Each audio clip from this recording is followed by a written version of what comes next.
Qual foi a escritura? São João, capítulo 1,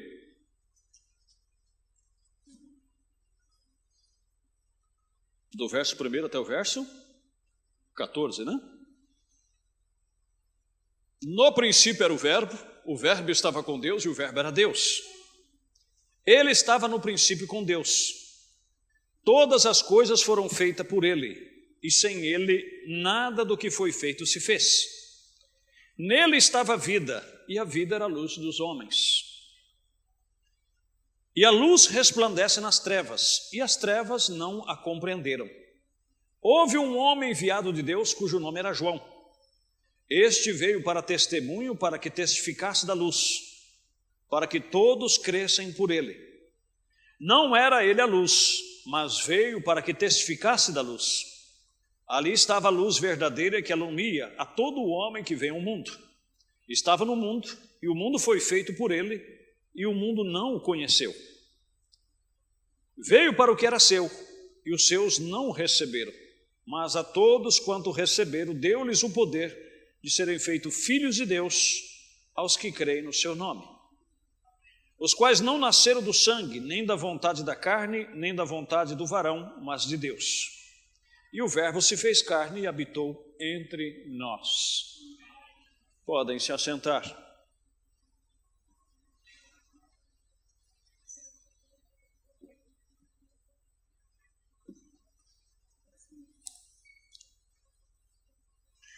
Nós paramos aqui no domingo passado em um ponto meio delicado.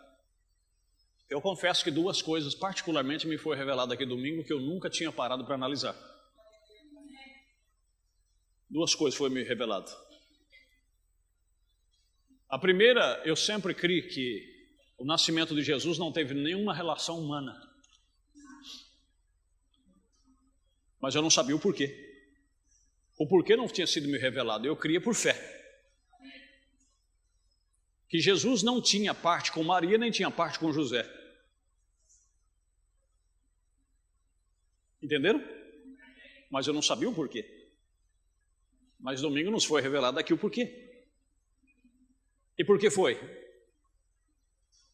Porque se o óvulo tivesse sido de Maria, Jesus não poderia ter sido sem pecado, porque Maria era pecadora. Essa questão de que Maria era imaculada, a Bíblia nunca disse isso. Isso é um dogma católico, com todo respeito eu me refiro aos católicos. Quando diz Maria imaculada, como a Imaculada Conceição ou algo assim,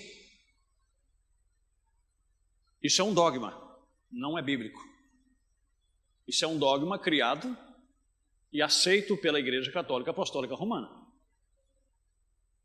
Mas a Bíblia nunca disse que Maria era imaculada, porque Maria teve que ir no dia de Pentecostes e receber o Espírito Santo. Ela estava entre os 120 para receber o Espírito Santo. Compreenderam? E outra coisa que nos foi revelado, que o corpo de Jesus, no qual Deus habitou, não era Deus. O corpo não.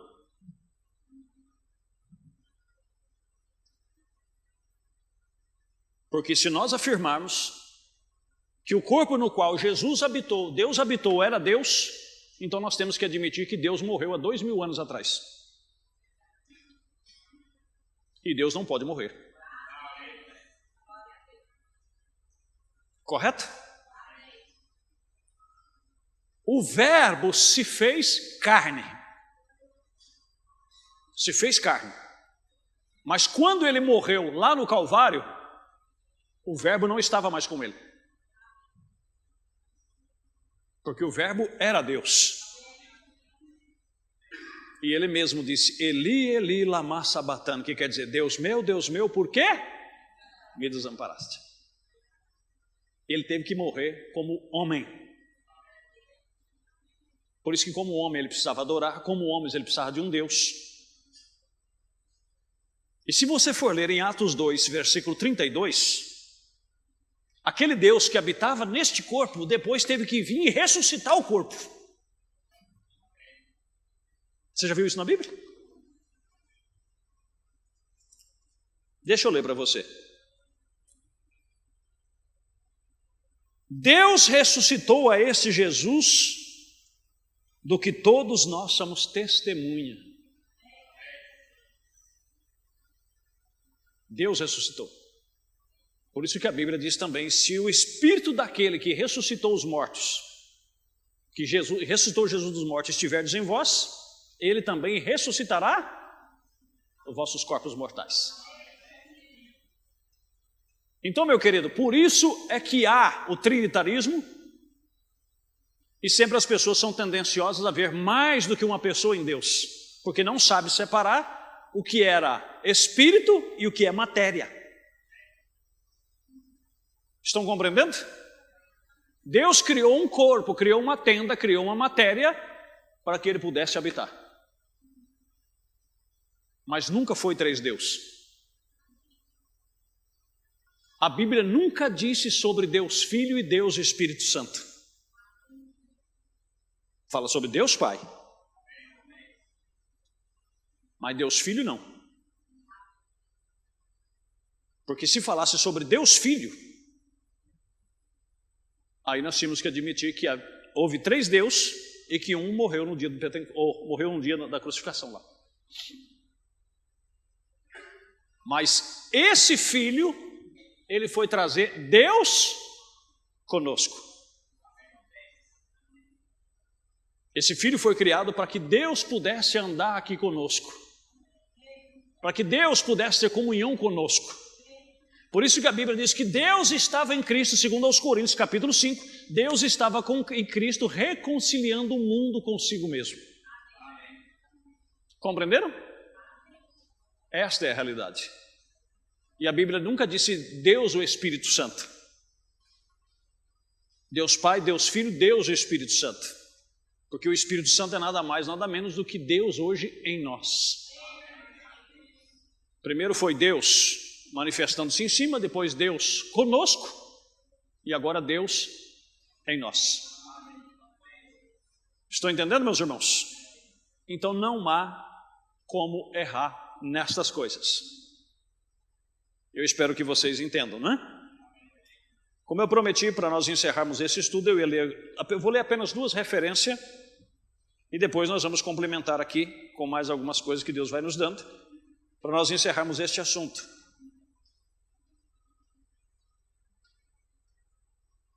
Na mensagem A Graça,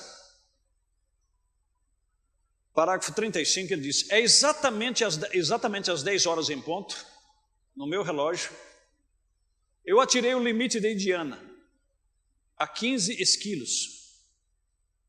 O quinto esquilo, perdão.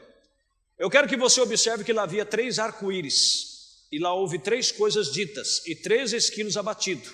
Lá houve 3 coisas, 3 esquilos antes das 10 horas, e nenhum mosquito.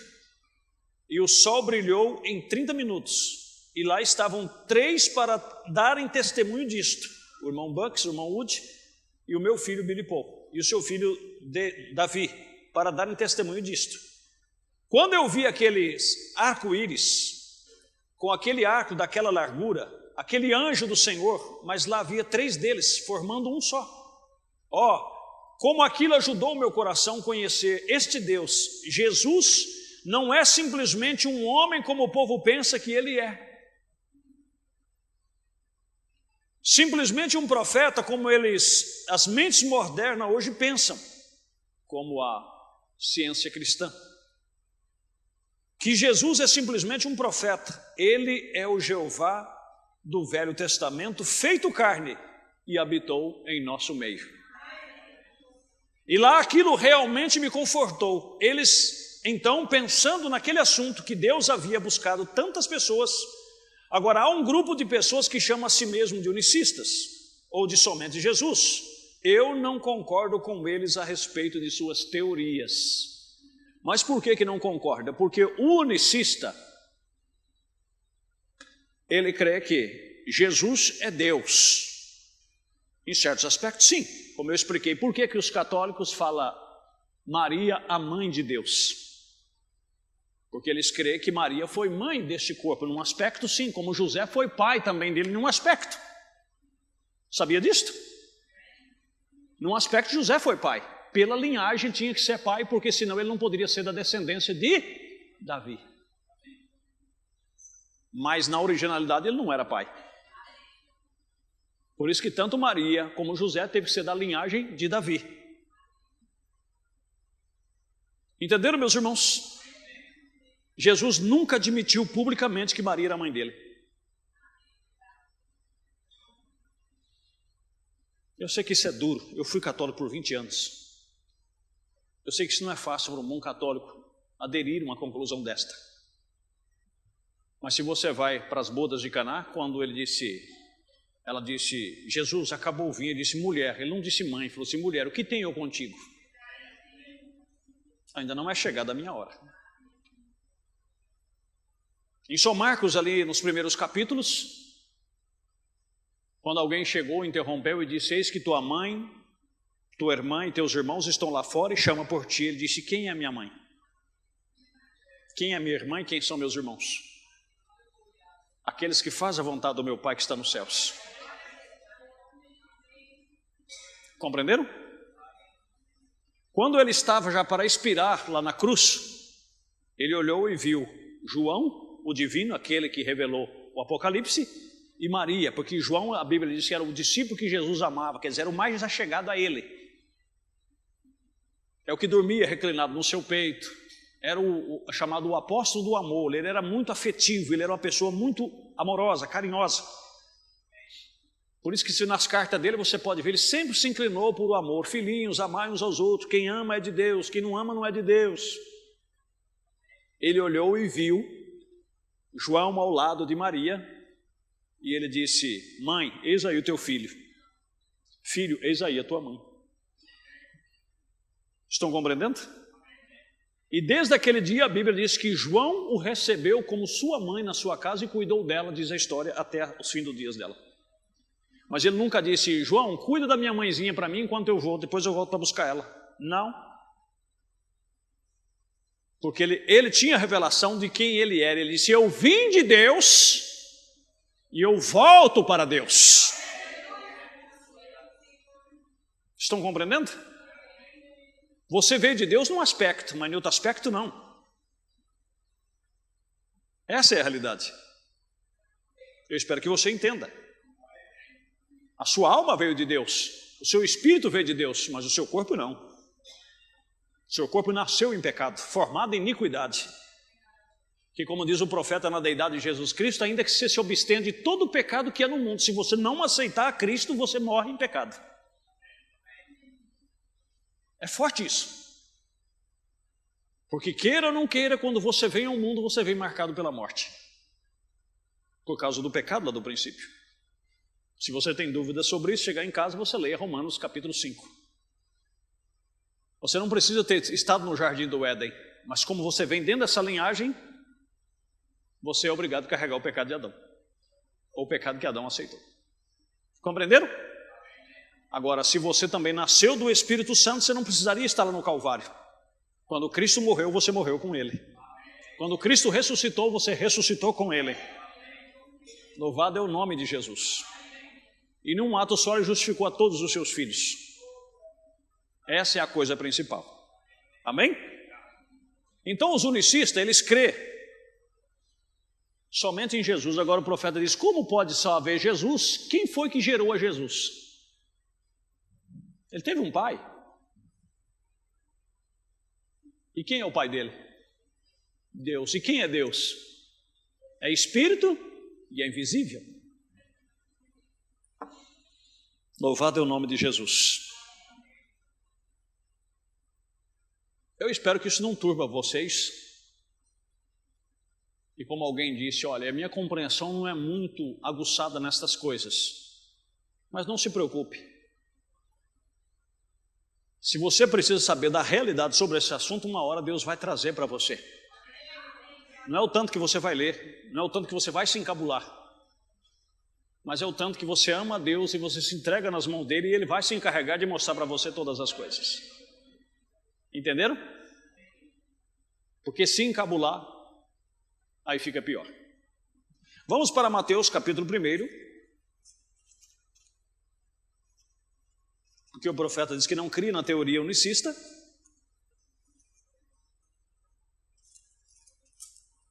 Ora, o nascimento de Jesus Cristo foi assim: estando Maria, sua mãe, desposada com José, antes de se ajuntarem. Só apenas tinham ficado, como nós fazemos hoje, noivos.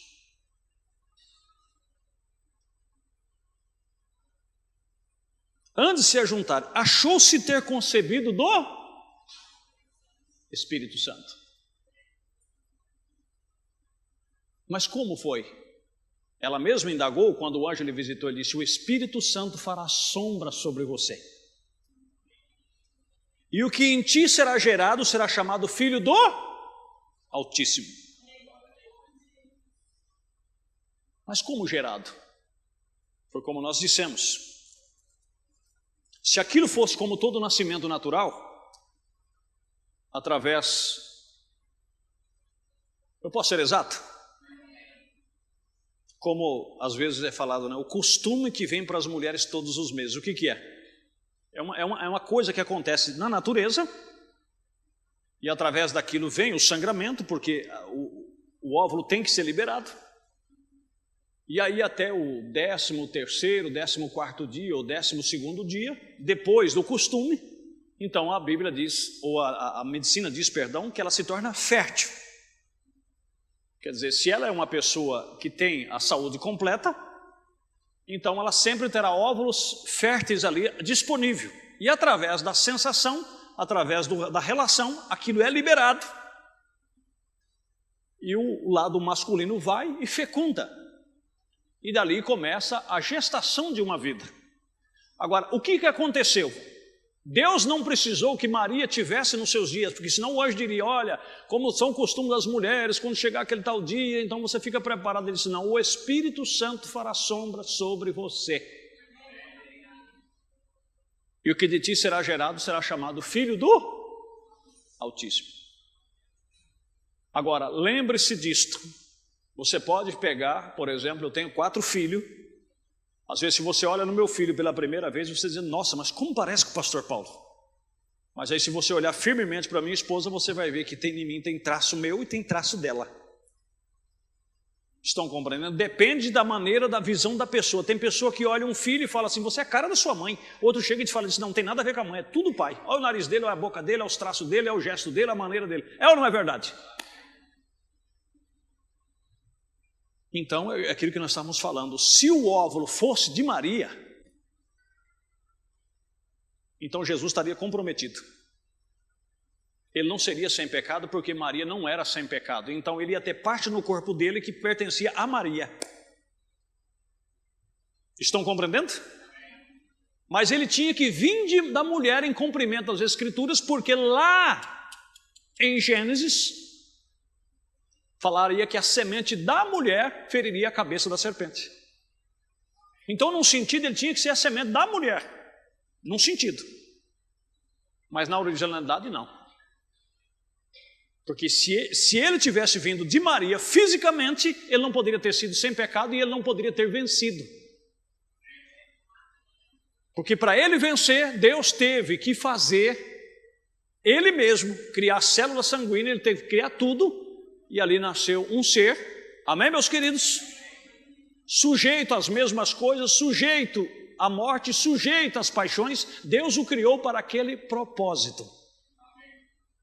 Mas com um corpo pronto para que ele tivesse condição de resistir ao diabo e não cair e não pecar, porque ele foi predestinado para aquilo. Leia a mensagem: A Crueldade do Pecado e o Preço que Custou o Pecado para tirar da nossa vida. O profeta diz: Jesus ele foi feito um corpo. Você sabia que o corpo da mulher é diferente do corpo do homem, não só apenas por a questão de sexo? Você sabia que uma mulher ela pode suportar mais dor do que o homem? Até as enfermeiras nos hospitais dão risada quando vai aplicar uma injeção em um homem ou qualquer coisa, elas já dão risada, porque nas mulheres aplica, nem todas, é claro. Tem mulher que se você for com uma agulha para o lado dela, ela corre 1 quilômetro. Mas na maioria, se tratando na maioria, as mulheres suportam mais dor. Estão compreendendo? Suporta mais dor.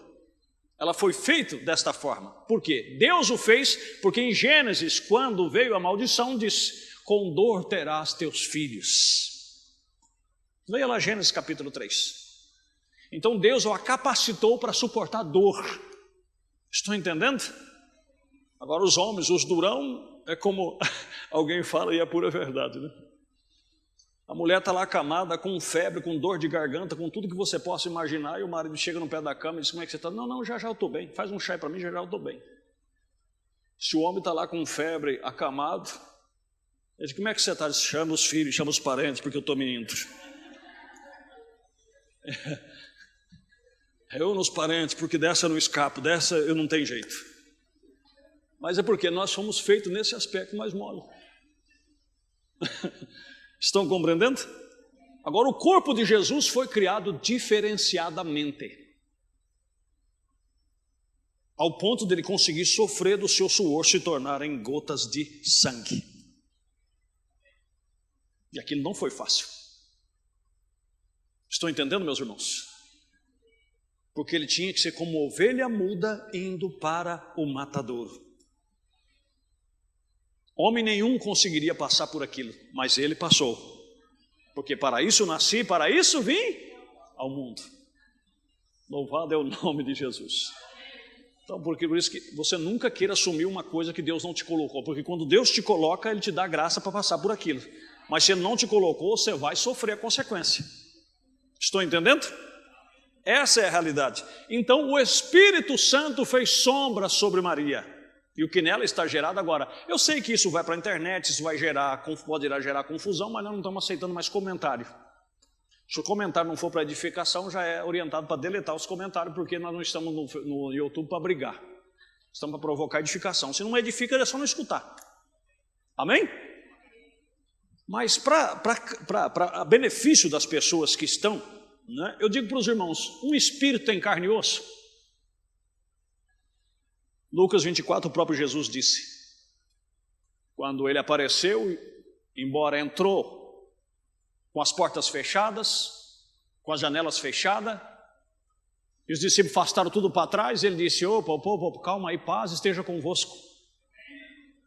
Eles criam que tinham visto um fantasma, um espírito. Jesus disse: olha, vede as minhas mãos, vede que sou eu mesmo, e vede que um espírito não tem carne e osso como vedes que eu tenho.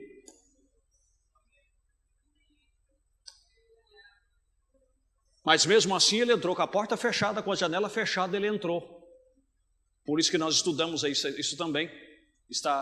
Vai ser postado no YouTube, lá em Ponta Porã. Nós estudamos sobre isso. Que essa dimensão da matéria para nós, depois de um corpo glorificado, não terá significado. Nós não precisaremos bater na porta de ninguém se nós quisermos entrar. Lá na sua mansão celestial, se eu quiser ir lá tomar um café com... Bom, eu não sei se vai ter café. Né? Mas se eu quiser ir lá tomar um bom tereré com você, porque tereré vai ter. Eu provo pela Bíblia que tereré vai ter, né? Que tereré é erva, e lá no Jardim do Éden a erva do tereré estava lá. Nós estamos voltando para lá, né? E a água cristalina vindo direto da fonte.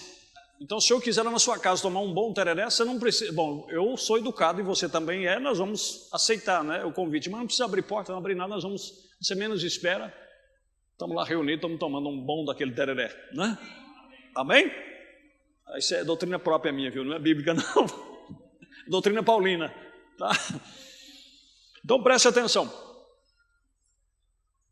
Ele entrou com as portas fechadas, as janelas cerradas.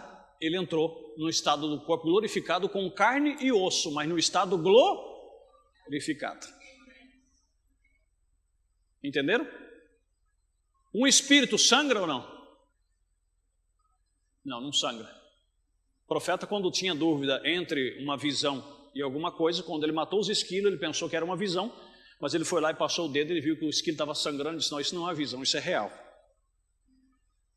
Espírito não sangra. Agora, como Deus poderia fazer isto? Visto que a Bíblia diz que eu fui redimido, você foi redimido. Agora vamos provar biblicamente que Jesus não era judeu. Ele era judeu pela linhagem, pela promessa. Porque são contados os filhos da promessa, não a descendência. A Bíblia dá testemunho disso. Que até Romanos capítulo 9, que os que são filhos de Deus não são filhos por causa da descendência, mas por causa da promessa. Porque nós não somos descendentes de Abraão diretamente, mas nós somos incluídos na promessa que através de Abraão seria bendita todas as nações. Então, pela promessa, nós somos filhos de Abraão. Entenderam? E Jesus veio da linhagem de Davi pela promessa. E ele era judeu pela promessa. Mas no original não. O sangue que corria na veia de Jesus não era sangue de judeu. Não era sangue de José. E muito tampouco a massa corporal, como eu já disse e volto a repetir, não era de Maria.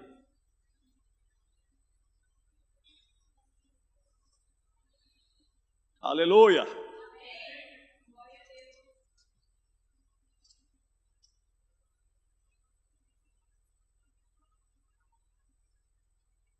Atos capítulo 20, verso 26 a seguir. Portanto, no dia de hoje vos protestos que estou limpo do sangue de todos. Paulo de Mileto mandou a Éfeso chamar os anciãos da igreja e começou a testificar para eles. Porque nunca deixei de vos anunciar todo o conselho de Deus. Olhai, pois, por vós e por todo o rebanho, sobre o que o Espírito Santo vos constituiu bispos, para apacentardes a igreja de Deus, que ele resgatou com seu próprio sangue.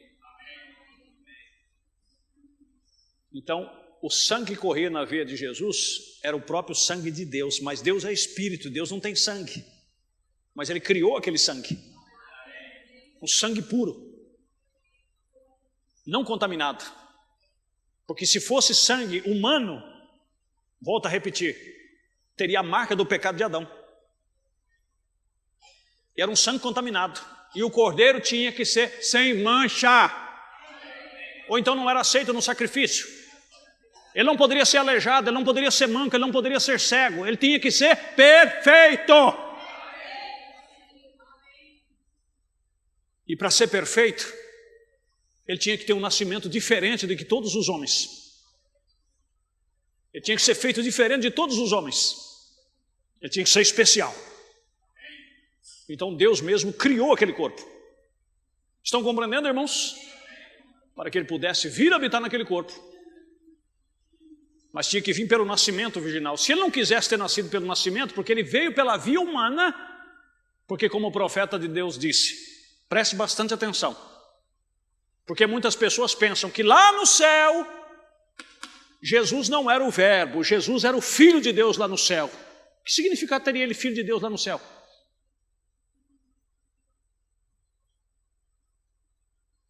Ele se tornou filho e unigênito e primogênito porque ele foi o único gerado direto de Deus. Adão não foi gerado, Adão foi feito. Mas Jesus foi gerado.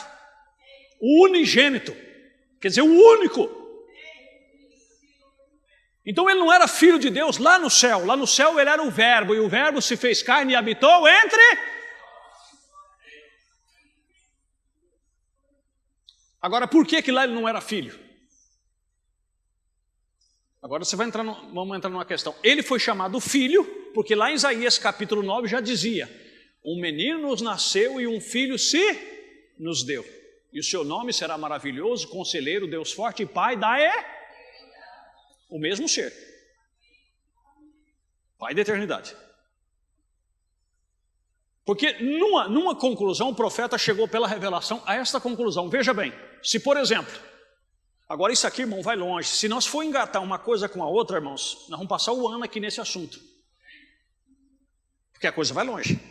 Nós teremos que apagar isso aqui e começar lá de Gênesis, antes de Gênesis. Nós teríamos que apagar tudo isso aqui e separar por etapa. A primeira coisa que nós devíamos fazer, nós íamos ter que entrar na mente de Deus, antes da fundação do mundo, o que ele tinha lá na sua mente.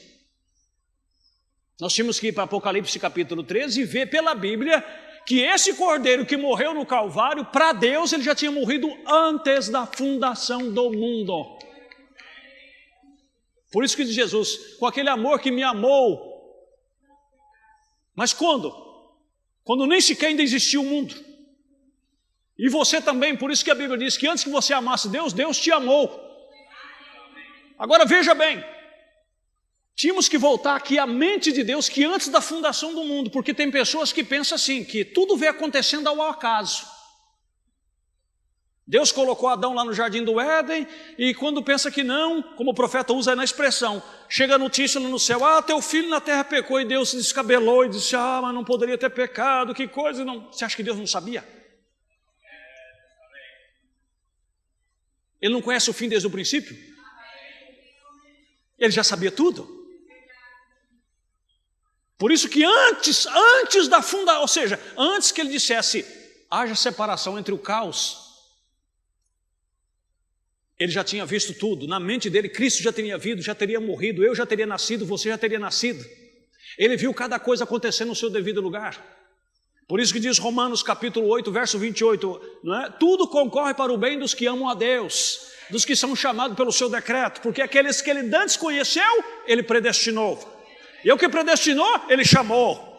E ao que ele chamou, ele justificou, santificou e glorificou.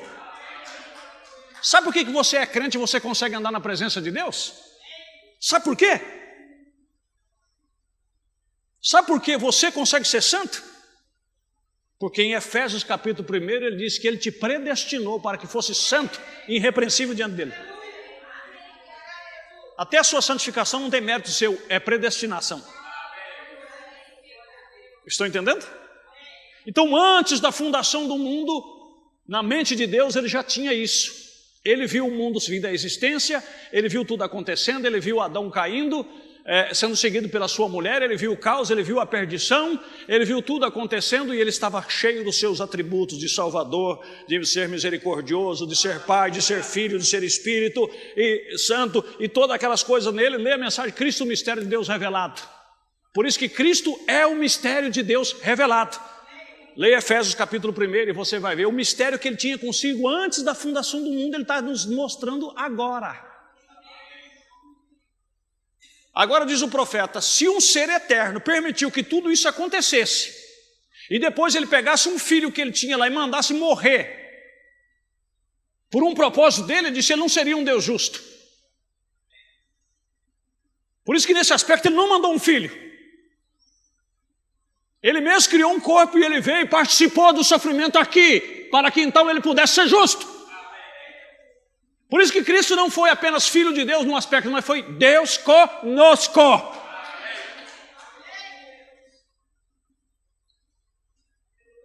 É isso aí. Ele tinha que, ele mesmo fazer isso. Ele tinha que ser o parente redentor. Ele tinha que se tornar nosso parente, ele tinha que participar da carne, ele tinha que participar das tentações, ele tinha que participar do sofrimento. Por isso, meu irmão, não pense você que você tem um monstro lá no céu, só te aguardando para te mandar para o inferno. Não, você tem um Deus que andou aqui, com 2 pés. 2 pés. Quando você, irmão, fraqueja, quando você não aguenta a coisa e você chora amargamente, você pode ter certeza que lá tem um Deus e diz, filho, eu sei o que você está passando. Eu sei o que você está enfrentando. Pode ter certeza disso. Eu estive aí, eu provei, eu sei o que é isso aí. E ele sabe que ele foi feito para que não pecasse. Mas ele conhece a nossa estrutura. E ele sabe o quanto nós o amamos. Que se dependesse de mim e de você, nós nunca iríamos desapontá-lo.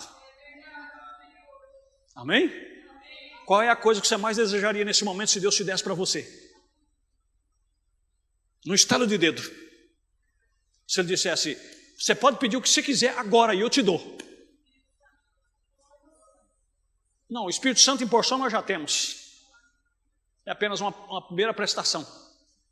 Nós dizíamos, Senhor, deixa eu ser repleto de Ti. E que o meu olhar seja 100% santo, que a minha língua seja 100% santo, que a minha mente seja 100% santa. Eu quero flutuar sobre esse mundo, sobre tudo. Eu quero rir da cara do diabo e dizer, eu não peco. Mas ele não quer assim. Ele quer que você, com essa porção que ele te deu, nós estamos vivendo num mundo de trevas. O mundo jaz no... Eleição presidencial vem vindo aí. Eu não vou fazer política aqui não, só vou dizer uma coisa para você. Todo mundo está torcendo para esse, para aquele candidato. Fique firme em Cristo Jesus. Vamos dizer que entra um candidato aí que ele vença, que daqui para frente o Brasil seja um Japão. Na moral, na economia, estou entendendo? Onde os policiais lá no Japão estão tendo que fazer serviços sociais porque não tem ladrão para prender. Lá é normal encontrar lugar onde as pessoas acham o dinheiro e vão lá e devolvem. E você sabe quantos por cento tem de cristão no Japão? 5% só. E você sabe qual é o maior país cristão do mundo? Brasil!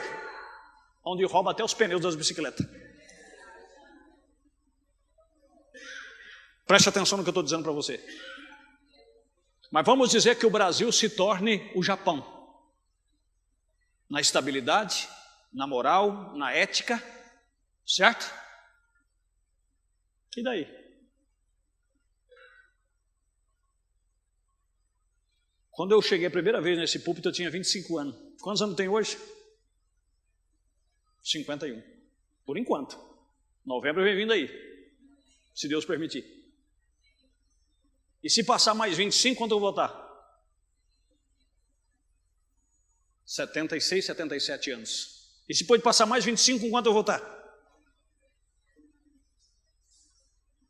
Então, ainda que o Brasil se torne um paraíso aqui, economia, todo mundo tem uma estabilidade, todo mundo tem carro, todo mundo tem, os filhos podem ir para a escola seguro, você não precisa se preocupar com isso, você pode dormir com as janelas abertas, você pode deixar a chave no contato do seu carro, a carteira em cima do capô, você pode, em cima do painel, você pode, que o Brasil se torne esse paraíso, mas você está morrendo, meu querido.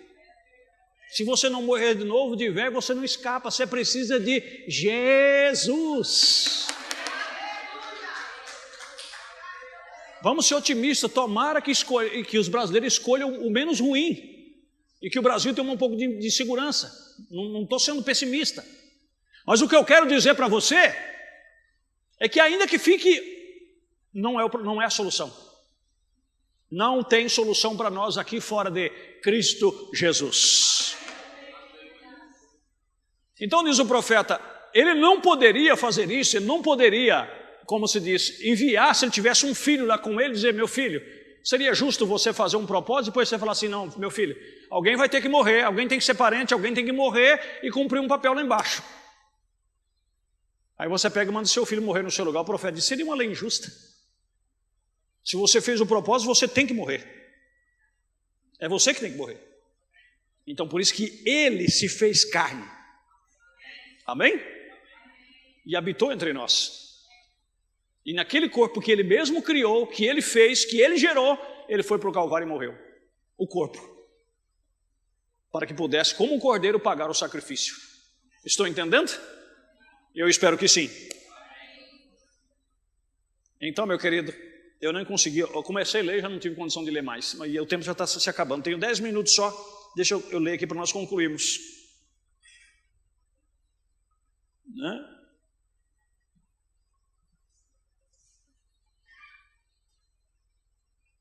Agora, há um grupo de pessoas que se chamam a si mesmo de unicista ou de somente Jesus. Eu não concordo com eles a respeito de suas teorias, nem mesmo eu concordo com aquele grupo de trinitarianos que dizem que há 3 deuses diferentes. O extremo dos trinitarianos. Mas eu creio que os 3, Pai, Filho e Espírito Santo, são um. Que eles são 3 ofícios de um Deus. Ele viveu na paternidade, na coluna de fogo, ele viveu no Filho, em Jesus Cristo, e ele vive agora no Espírito Santo em sua igreja.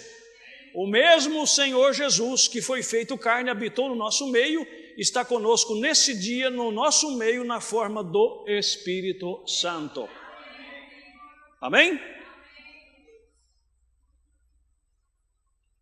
Há poucos dias atrás, agora eu vou para a adoção, confronto de Josué com Efésios 121 para nós terminarmos.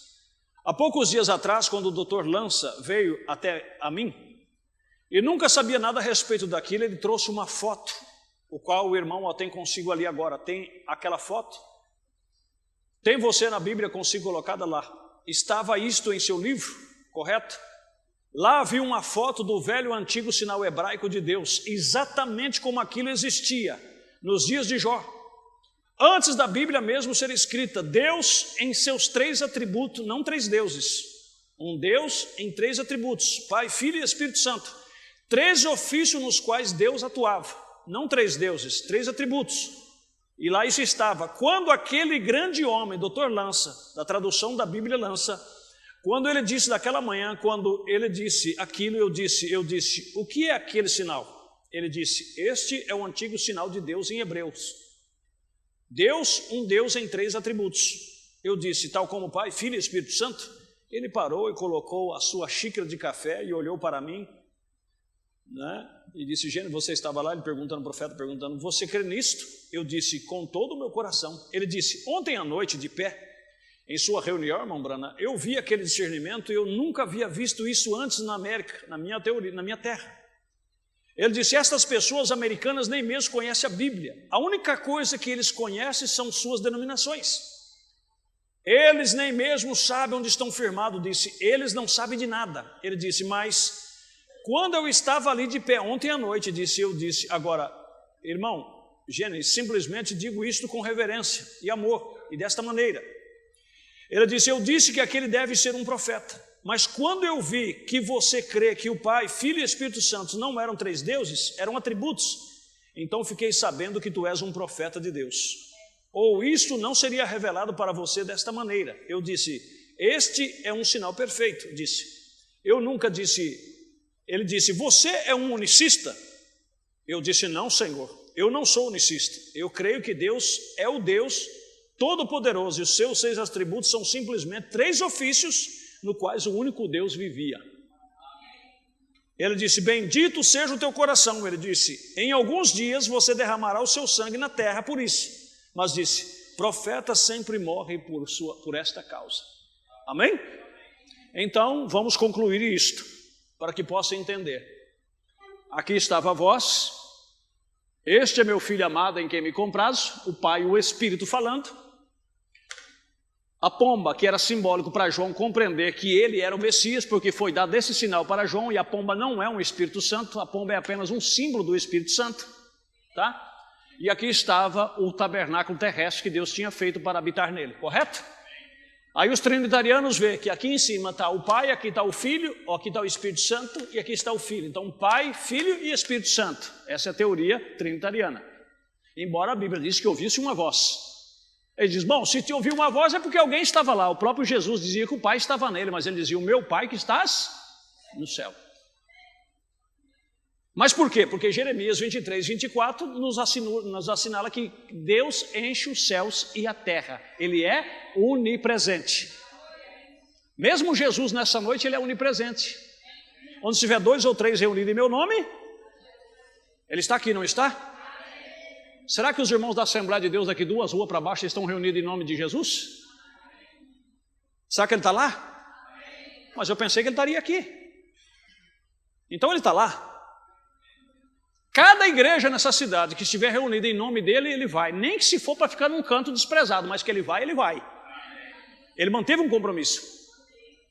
Estou entendendo, meus irmãos? E mesmo assim, ele continua sendo um só Jesus. Mas ele se torna onipresente. Compreenderam? Então não tem 3 deuses, não tem 3 corpos. Existe um Deus que se manifesta na sua onipresença. Amém? E aqui está Jesus, no qual Deus habitou na terra, e ele diz, quem vê o Pai vê a mim, quem vê o Pai vê a mim, quem vê a mim vê o Pai. Aí onde é que os unicistas deviam saber que ele orou para o Pai? Ele disse que o Pai era maior do que ele. Ele confessou que ele não sabia o dia e a hora, só o Pai sabia. Aí você diz, mas eu não estou entendendo, pastor, se Deus estava nele, como é que ele não sabia? Você tem o Espírito Santo? Quantos aqui creem que tem o Espírito Santo? Deixa eu ver sua mão. Então me diz o dia que Jesus vai voltar, porque se o Espírito Santo está em você, o Espírito Santo deve saber.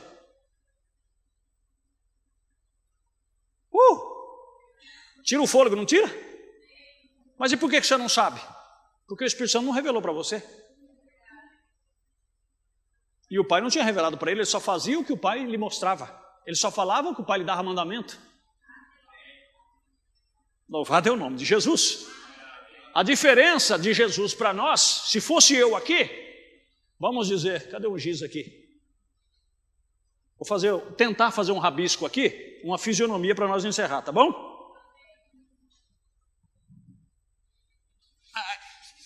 Como eu disse, eu queria ter 1,88 m mais ou menos. Mas estou tão feliz com meu 1,72 m. Porque poderia ser mais pequeno ainda, né? E não teria nenhum problema. Cadê os baixinhos que disse amém? Ai, Jesus poderoso. É só uma fisionomia, tá, irmãos? Ó, pescoço grande. Vamos dizer que seja aqui braços fortes. É simplesmente vamos dizer que isso aqui seja um ser humano, seja eu, seja quem for, certo? Aqui está Jesus. E lá está Deus, o Pai, a divindade habitava nele, mas não deixou de encher os céus e a terra. No dia de Pentecoste, essa divindade que habitava dentro dele, rompeu-se. E foi visto como línguas de fogo repartida e pousou sobre os 120 que estavam no cenáculo. E a partir daí, Deus agora não está numa pessoa completamente. Mas Deus se repartiu no seu povo. Para que nós fôssemos um como Ele e o Pai é um. Leia São João 17.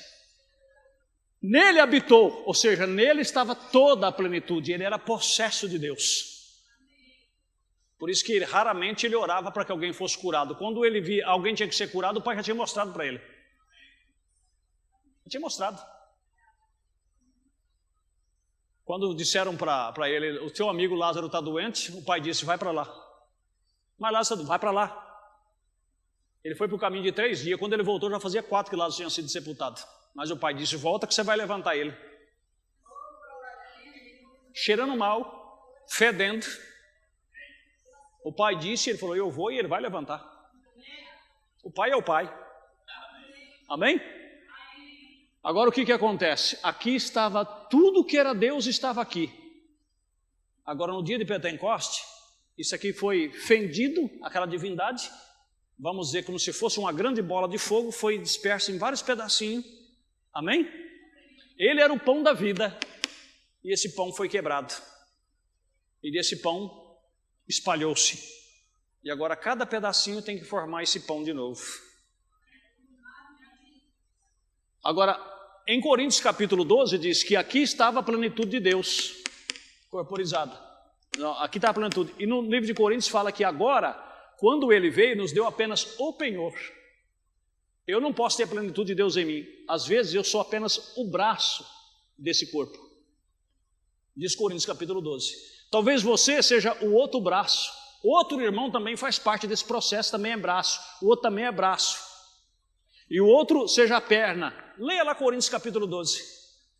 Então todos nós juntos, tem que ser todos nós juntos para formar isso aqui. É por isso que eu nunca vou conseguir ter toda a santidade que ele teve. Porque eu nunca tenho tudo que ele teve. Eu vou ter apenas uma parte do que ele teve. Eu nunca vou ter todo o poder que ele teve, eu vou ter uma parte. Agora, se eu estiver unido no Espírito com vocês, aí é diferente. Por isso que diz o profeta na mensagem unidade, na unidade há força. Porque quando nós estamos em unidade, nós se tornamos o corpo de Cristo na terra. Estão entendendo? E ele sendo o cabeça desse corpo, então ele vem e coloca o corpo em movimento. Entendeu agora? Você pode orar, você pode jejuar, você pode fazer o que for, jamais você será na plenitude como ele é. Você sempre será parte dele. Agora, quando a grande dinâmica vir, o que vai acontecer? Talvez você pense, eu vou ser poderoso que nem Jesus. Quando a grande dinâmica vir, vai juntar esses braços, as pernas, tudinho, colocar tudo junto, numa unidade. Aí virá o cabeça, que é Cristo Jesus, e levantará este corpo para cima. Amém? Se você quiser voltar ao princípio, foi tirando uma costela de Adão e fazendo a Eva. Foi tirando o espírito que estava, parte do espírito que estava em Cristo e formando uma esposa. Só isso. Que Deus te abençoe. Eu espero que esse pequeno ensino tenha te ajudado, tenha edificado a sua fé. Vamos nos pôr de pé, vamos agradecer ao Senhor. Deus Todo-Poderoso, em nome de Jesus Cristo, nós te damos graças, Pai. Nós te damos louvor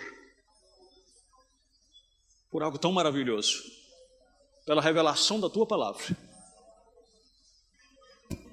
Como não te agradecer, Senhor? quando nós poderíamos estar num extremo ou em outro. Mas o Senhor, por tua graça, tem nos revelado, não porque merecemos, mas porque o Senhor é bom. Porque a tua graça tem se acercado de nós. E se alguém aqui ainda não tem um pleno entendimento destas coisas, não permita que eles sejam perturbados, mas que eles continuem caminhando. E na hora certa Deus vai, como diz os antigos, clarear para ele, vai revelar para eles. Até lá que nós continuamos firmes servindo ao Senhor, sem discussão, sem dissensão, nada disto, Senhor, apenas servindo ao Senhor e todas as coisas chegando no seu devido lugar. Obrigado por cada vida que aqui chegou, é a nossa humilde oração, em nome de Jesus Cristo. Amém. Graças a Deus. Deus os abençoe. Amém.